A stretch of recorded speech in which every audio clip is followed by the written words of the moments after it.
Previously on our Masque of the Red Death one-shot. You four have been invited to the secluded manor of Prince Prospero on the winter solstice for a grand Yule masquerade. I want to know what these words mean. Like, the Red Death isn't just a sickness, it's a frame of mind. With those scratches and the red paint, it looks like you have a red hat with a white fur trim on top. And then on the bottom, your coat that you were wearing has now become red with a white collar. Shall we take a moment to speak to the man himself or inspect that door? I say we inspect the door. Shadows be damned. It's in a language that you had studied before on a lark because you were bored one day. Mm-hmm. And it translates to, you better watch out. You better not cry. You better not pout. With each stroke of the hour, the pounding at the door seems to answer. The sound of hooves pawing and prancing on the roof, skittering to a stop just at the chimney. Who's that knocking at the door? A chilling wind sweeps through the grand hall, snuffing out candles and casting even your room into an eerie shadow. And with a sudden burst of soot and embers, you see through the door a figure emerge from the massive stone fireplace. A towering masked figure cloaked in blood-red robes with eyes glinting coldly beneath a crimson hood. White fur lines everything. And the figure's gloved hands, long and clawed, clutch a tattered sack that drips with dark stains, and its hollow laughter echoes through the silent crowd. This is no mere guest, but the very spirit of the Red Death made flesh. And you hear Prince Prospero's shrieking cry. I have summoned you! I have summoned you, and I've been such a good boy. I want to be on that good list and gain this immortality. Santa Claus, step forward. And as this Santa Claus, you know the correct spelling here, steps forward, the scent of iron fills the air, and an unnatural chill settles over the hall, promising gifts far darker than any had imagined. Roll initiative. With advantage. Yes, because of your lovely staff. All right, this is where I need my... Oh, wow. Okay, wait a second. One sec, I'll let you guys know when I'm ready for you. Is that like across both staffs we get advantage, or is it just his? Just Madeline gets the advantage. That staff of warning. But yours looks like wicked metal like, with a snake head, so... Right? Yeah, no. I got 17 anyway, I'm not crying. But I do have the perfect line for this Is occasion. my staff warning me of danger in this moment? Yes, very much so. I should warn you of danger. I was hoping I'd been good. Okay. And what does Lenore say? I really want to get this line in because it's brilliant. Okay, so what this grim, ungainly, ghastly, gaunt, and ominous beast of yore? There we go. Yes! Yes! Love it. Okay. William. What is William's,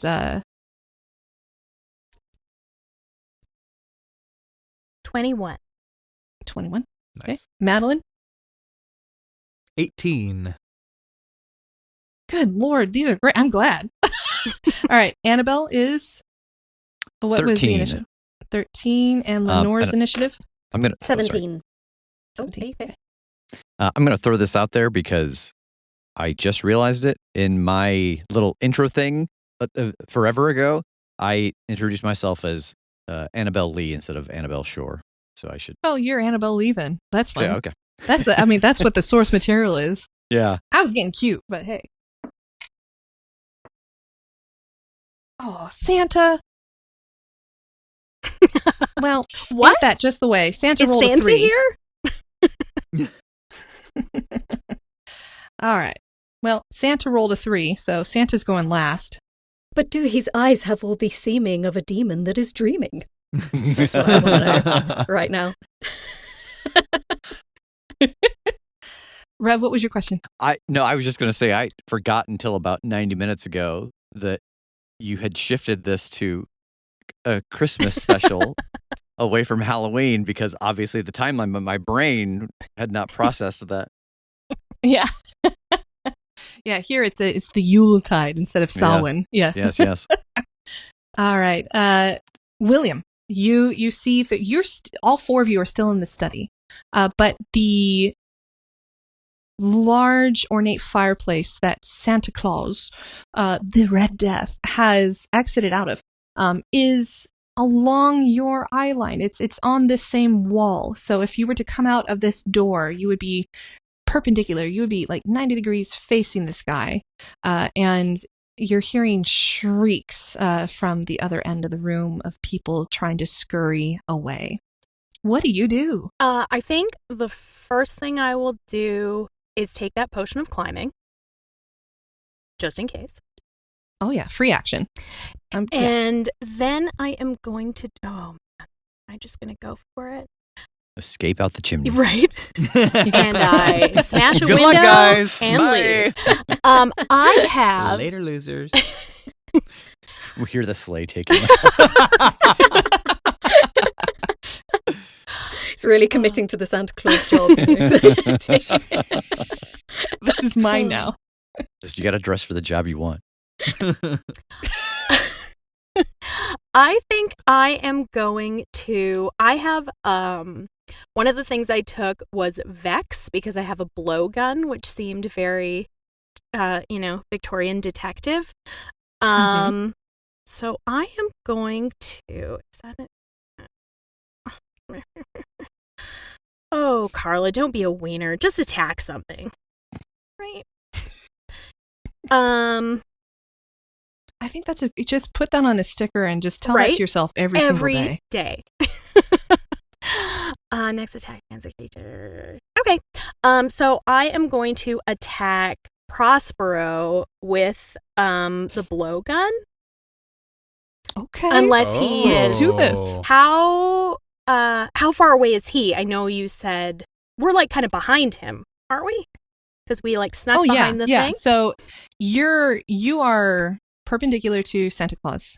Mm-hmm. Santa Claus is facing outward towards the room, and Prospero is standing there next to this artifact, this orb, this crystal, and arms outstretched on his knees in supplication. Okay. Yeah, I'm going to try and a little blowgun into him. Let's just try and take him I'll look at William and be like, are we sure the big man isn't going to do that for us? I think sweet William the human just can't face taking on the big bad as the first shot at Sweet William. Point. So, let's just get Prospero.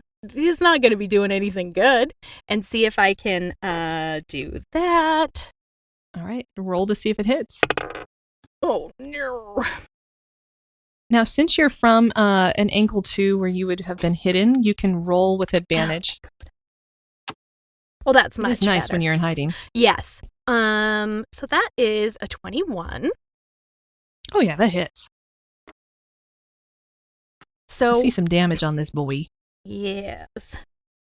It's not a oh, okay. So that's 7 damage. And then I also have advantage on my next attack roll against him. Okay. Yeah, it just like plunks like right into that juncture between the neck and the shoulder. And he like screams out and kind of gripping it down, he rips it out and you see some like the blood like just spray outward and he throws it down on the ground. And he looks around and his furious eyes spot you. And he's like, Santa, there's your naughty list. Quick retcon. In reaction, Santa like slowly like turns and swivels. So I didn't. William, is there anything you want to do for this? I did not draw the attention turn. of the big bad. Yes, because I have sneak attack, poison. let's say there was some poison on that dart, if that's okay. Oh, good, yeah. Which will force Prospero to take a 14 con save. Oh, let's see if he can do that. 18. Okay. He's very constitutional. He's very constitutional. He's been working hard. You see that butt? Okay, so Should have had the dart go there. Hide armor. He is not poisoned, but, imagine he had been. That would have been cool. Mm-hmm. All right. Let's see. Madeline, you see William has this dart from this gun that she has just just plunk right into Prince Prospero. And now he has drawn the ire of this Santa Claus. And this creature now is swiveling in your direction.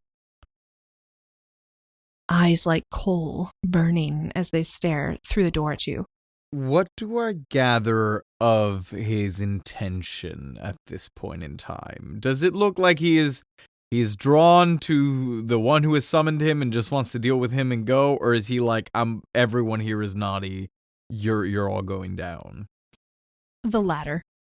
Yeah. Okay. He is reaping. Now we don't know if it's everybody, but he doesn't seem like he was pinpointing Prince Prospero. In fact, he seems to be listening to Prince Prospero. In that case, Madeline will step out, plant the staff, and say, I am Madeline of the House of Usher. I have defied death before, and I shall do it again, regardless of your color. And I will cast Erupting Earth on Santa Claus. It's a 20-foot cube, so I want to get Prospero and Santa Claus. Yes, you can hit both. Mm-hmm. Okay. So they need to make dexterity saving throws. Okay, one at a time. Let's see Prospero first. That is an 11. Fails. All right, and then Santa Claus. 17. Fuck! Beats it by 1. Okay. Either way, he's going to take half damage, but Prospero will take full damage. Okay. So this will be bludgeoning. Ooh, okay. Full 12 on that. That's a 1, but all right. 7. So 19 damage to Prospero, and half that, which would become, I guess, rounded down, that would become 9 to Santa Claus. Okay. Tell me what it looks like as you completely obliterate Prospero. Very cool, very cool. Also, I did have something in my mind, and then I got carried away and forgot to say it. I do want to spend sorcery points to make this a bonus action, so that'll be 2 of my sorcery points. Okay. So, yeah, she steps out. She does her little joke, and then you see the ground beneath. What would we say the flooring here is, like marble? Mm-hmm. Okay, so you see the ground beneath Prospero and Santa, this marble floor almost begins to swirl and soften, almost as if it's melting. And then you see it begin to pop in bubbles as it liquidates, and perhaps Prospero begins to sink into the ground a little bit, and then small shards of hardened earth begin to spike out again, like boiling water or hot oil beginning to delivering these small cuts, and then you see large masses of earth begin to fly out. It tosses Prospero up into the air. As he's coming down, he gets battered by another large stone coming out of the earth into his home. Battering all of them. Since Santa saves, I suppose he does some cool Santa jujitsu and flips out of the way.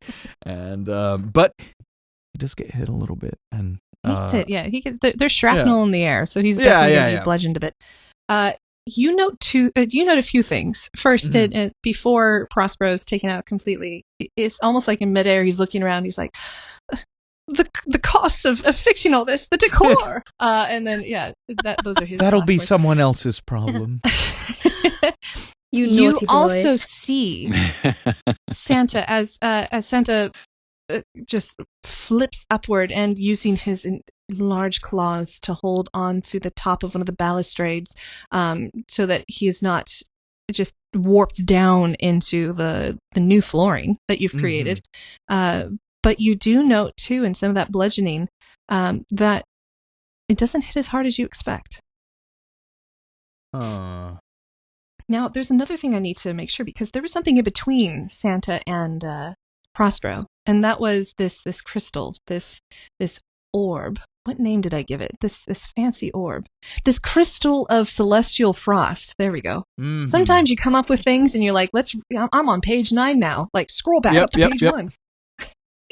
Anyways, let's see how well that was tacked down.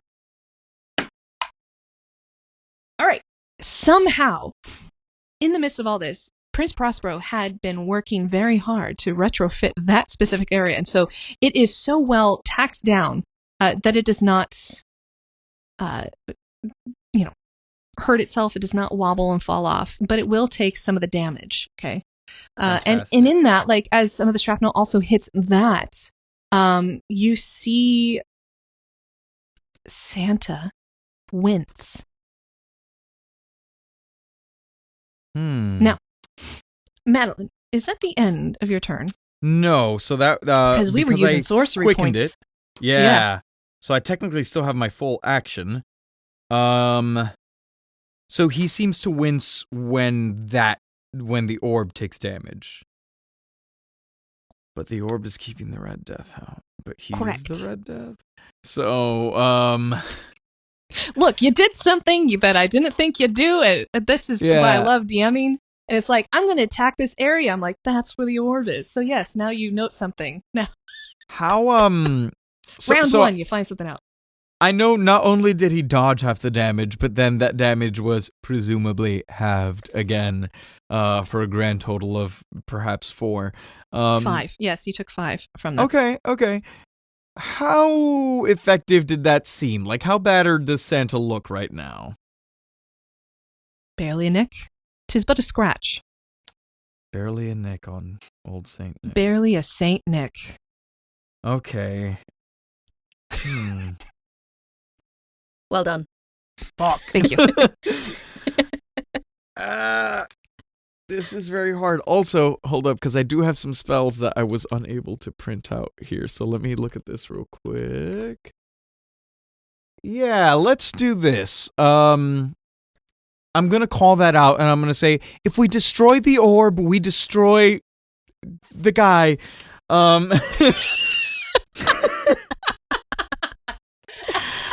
More of that beautiful poetry. I am not good at throwing, and I'm not good at hitting, so someone else should do it. But I will buy you some time. And you are going to see, like, she begins to swirl her hands together as she is going to cast Infestation on Santa Claus. And you see these almost like small mites and bugs begin to crawl out of her sleeves. Tim Burton, who has been following at a respectful distance, looks so incredibly pleased and he's titillated salivating. He's like in the corner, like hunched like a bat, like munching on the canapes like nuts. He's like, yes, and he puts it down and he starts to scribble more in his idea book. Santa Claus, please give me a Constitution. I've got to call Danny. All right. No. All right, it's Constitution? Yes. Okay. 19 plus 4. Fuck, 23. Man. Okay. Yeah, I've got good happens. die tonight. Okay, let's go for this. Yeah, I'm just making sure. Yeah, no, nothing happens. He's good. You see the bugs fly out, and I don't know, Santa chomps on him. He doesn't care. Tim Burton in the corner is like, damn it! Timothy of House Burton, attack! Attack the orb! Help us, you fool! I will tell you a story. You see Madeline shouting at this crow of a man in the corner, but you also see this crowd of this cloud of infestation. These bugs and these mites cover him and shaken off like it's nothing. What do you do? Right. Well, I mean, so I can cast Armor of Shadows, right? Oh, yes. Mage Armor, I can just do that. Now, my spectral people, first off, do they still exist? Are they still there? Let's see. The silent image. It's been a bit too long. No, I would say they have dissipated by now. Also, I have 2 spell slots, and I take it I used up one of them doing that. Yeah, but you know what? Let's just go nuts tonight. We'll figure out a way. No. Okay. Oh, okay. Well, there's something I like to do in my show where, like, if you're like out of spell slots, but like it really like fits the story right there, I'll make a deal with you. My deal is you can go beyond your spell slots and take a level of exhaustion. Okay. So. Cool.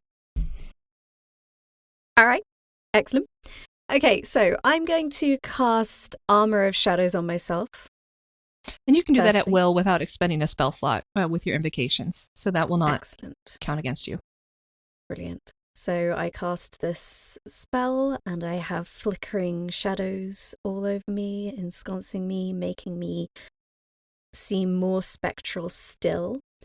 And I'm going to do Hexblade's Curse. Excellent. Channel dark energy at my foe. And you're going to deal some extra damage with that. So I'm just going to look up something real quick. Mm-hmm. By the way, you have, so you are a warlock in a pact with the Raven Queen, and that is made possible with, typically in D&D you have something called, the Hexblade Pact, and so that's how it's made possible with that. Now, I also like to give you a bit of autonomy. What is your chosen Hexblade looking like? Does your Hexblade exist as a sword, a scythe, a dagger, a bow? What's your go-to for Lenore? It's totally a scythe. Very fitting. Yeah, man.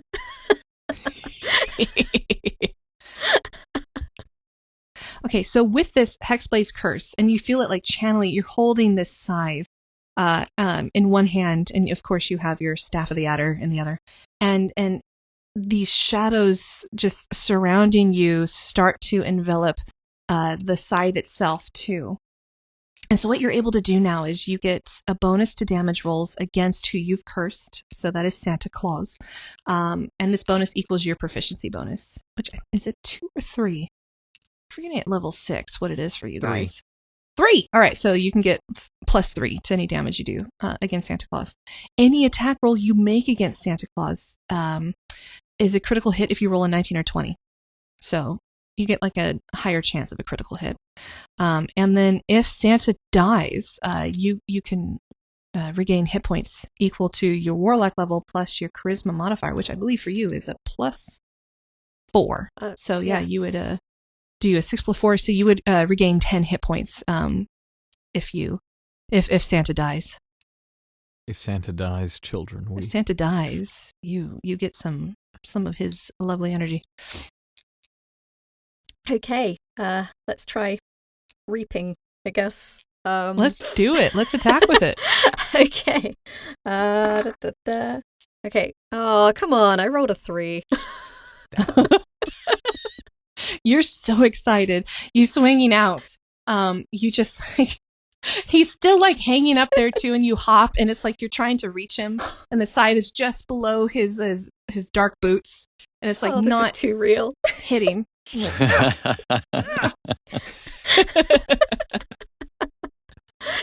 damn it.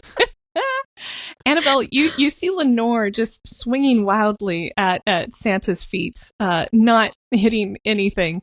What do you do? I'm going to use my other channel divinity to curse Santa with Path to the Grave. So that this just is makes just it so. A cursed episode, man. Yeah. So he is just vulnerable to the next attack. Excellent. Okay, is Path to the Grave an entire action, or is it? I believe so. God, I think I looked cool there for 2 seconds. Yeah, as an action. As an action. Okay. Is there a bonus action you want to take, or a simple action, or a movement? Yeah, I'm gonna come out of the room a little further and make my way with my back kind of towards the people who have scattered. Mm-hmm. And so just kind of take up position between them and old Saint Nick. It is Santa's turn. Santa is I have this action for him. You better not shout. And so as his full action, he is going to swing this bloody sack around his head up there with one of his, just like a lasso, and then throwing it down on the ground, this viscous bubble pops out, and it surrounds an area. I want to double check on this, what I have for it. But basically, what is happening inside this bubble, wherever it is, he's casting silence. All right, it's a 20-foot radius sphere. So 20 feet high and 20 feet across as well. So it would completely cover everyone that has come out of the room where he's thrown it. So is everybody out of the room? I think so. Or I believe all of you are. Okay, so you are inside this bubble. I would say, judging by how you guys described yourself, both Madeline and Annabel, you are on the edge of that bubble. So you are, you're 2-3 feet away from that. So you've seen this cast before. You know it does not physically keep you in, but as long as anyone is in this bubble, no sound can be created or passed through. So if you have any spell work that is verbal, then it cannot take place. Okay. And Madeline shouts to warn everyone in the bubble, but no one hears it. Y'all just see Madeline moving. And then as a bonus action, he is going to bloody teleport. At one moment, he is hanging from on high, and the next moment, he's gone. And then he is going to reappear next to you, Madeline, just on the outside of the bubble. And what you see is that melting in blood and reforming up from the bottom. He's right next to you, and you are going to need to make Constitutional save. Let's do it. What is mine? Okay. 16? You save. Well done. Hey! You're going to take half of this, so you're going to take some necrotic damage, Madeline. But we'll take half. 4 necrotic damage. Okay. Not bad. Okay. Yeah, she gets hit and again lets out a cry of pain, but no one hears it. Okay. That takes us to the top. William, you have now seen Santa melt into nothing and reappear up from the floor right next to Madeline. And this necrotic energy just like blasts out from her as she rises and as he rises and reforms. What do you do? Excuse me. I think that William is just going to go in. Well, I guess he'll do sneak attack because he definitely has one of his allies within 5 feet of the target, it sounds like. So I will try and attack. I'm just getting right up in there with my short sword. So that's an 18. That's going to hit. Excellent. I'll tell you this. Tie goes to the runner. Okay. Perfect. So 3d6.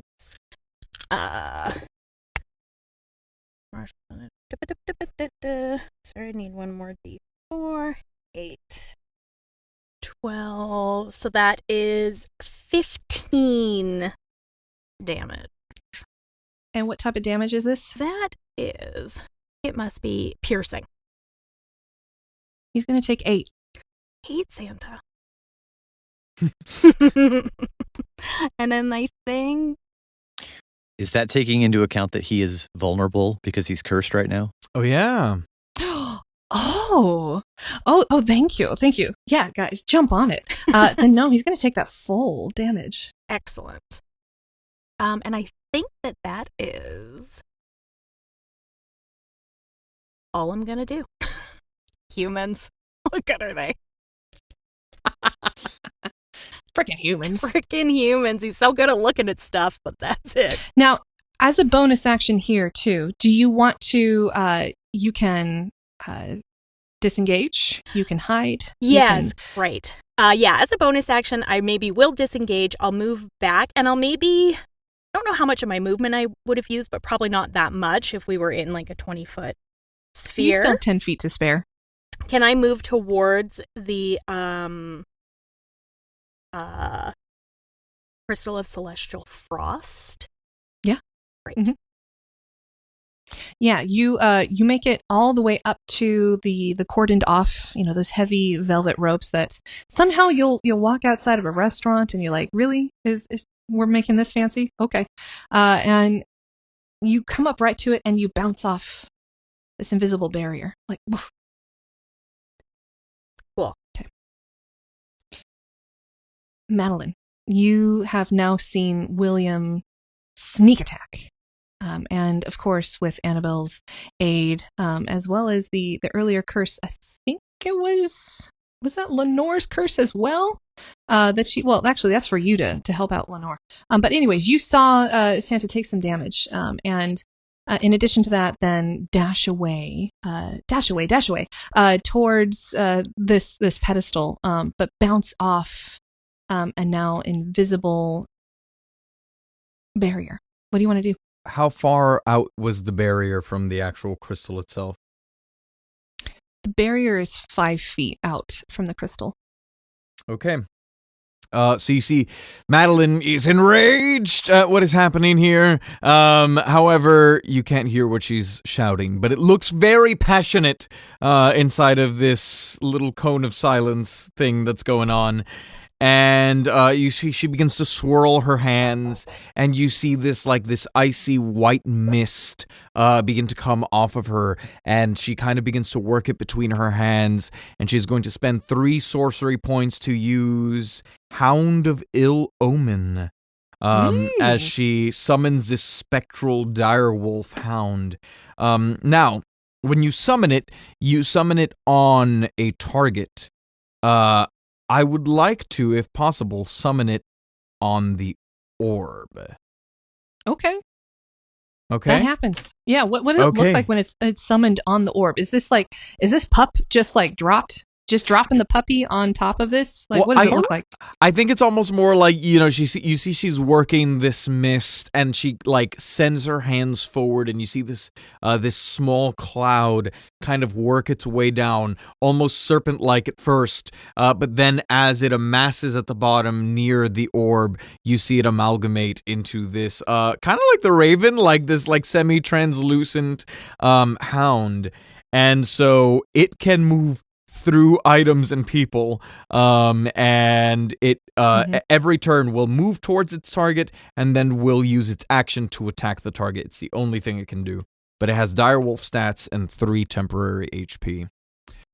So Raven sees direwolf and direwolf sees Raven. This is a thing. Oh yeah. Okay. Yep. Direwolf makes direct eye contact and then just tries to maul the orb. However, that is that's a bonus action. Santa is no longer next to me, right? Right. Then, See, I was gonna throw my dagger at it as my action, but now that I know there's a barrier, that feels dumb. So, Madeline's gonna step out of the barrier and use erupting earth, centered specifically on the orb. If the crystal is sitting on the pedestal, the earth erupts out of the pedestal onto the orb. Okay. Let's do this. I don't know if it can make a saving throw, can it? It's it's more like what I did before is I did a saving throw for the structure itself. Cool. how strong it is. But that's not like it's a very low thing. So I would have to roll very high to do that. Also, I've got to ask, is your direwolf in this area? I suppose he is. Did you just bring your direwolf to life and then be like, I brought you to life so I can end you? Your purpose is to suffer. The direwolf is he's on his way there because he does get his own turn and his own movement. So I'm going to say I summon him near me. It's perfectly timed. We've done this before. I'll allow it. Okay. Great. Yeah, and as she steps out of the cone of silence, you see, she's been shouting the whole time. She's furious. She's looking at Santa, and as she steps out of the cone of silence, you hear, and that's all I have to say on that.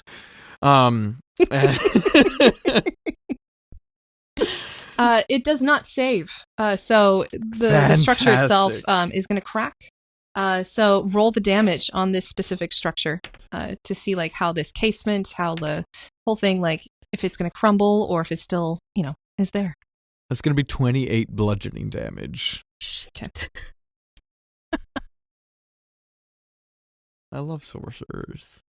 So glad you did that. I ran over there. I would have no way to even get past that barrier. What was I going to do? I don't know. William, roll a saving throw. Yeah. Wait, no! No, it's totally fair. I'm like right there. The earth just like geysered up into my face. I'm so sorry. It's wait, where am I? Wasn't I, like... It's not tabletop role playing, honestly, without some friendly fire. Of course. It's not very nice of me. That must be Dex, yeah? Saving throw? Yes. Yeah. So 11? That does not save. No, of course it doesn't. So you two are going to take 28 bludgeoning damage. Am I dead? I'm not dead. I'm fine. No, Don't you're even not dead. worry about it. No. We just we're watch the 6. marble devour him.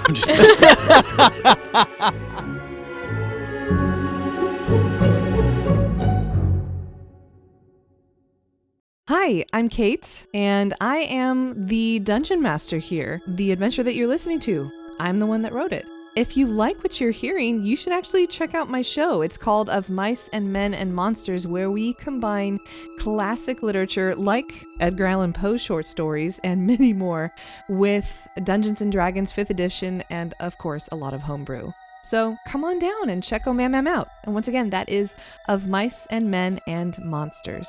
Hey, I'm Carla, and I am playing William Dupin. If you like what you're hearing, you should check out my show. It is called Dumbgeons and Dragons. We're just big dumb idiots that make dick jokes and play D&D, but it's really fun. So if you like that, you should go to dumbdragoncast.com. You can find all the links there, and we would love it if you came and joined us. Hi, I'm Giancarlo, and I'm playing Madeline Usher. You should check out my show, Dungeons and Drimbus, where a group of actors get together and play tabletop games and try to make each other's lives more difficult.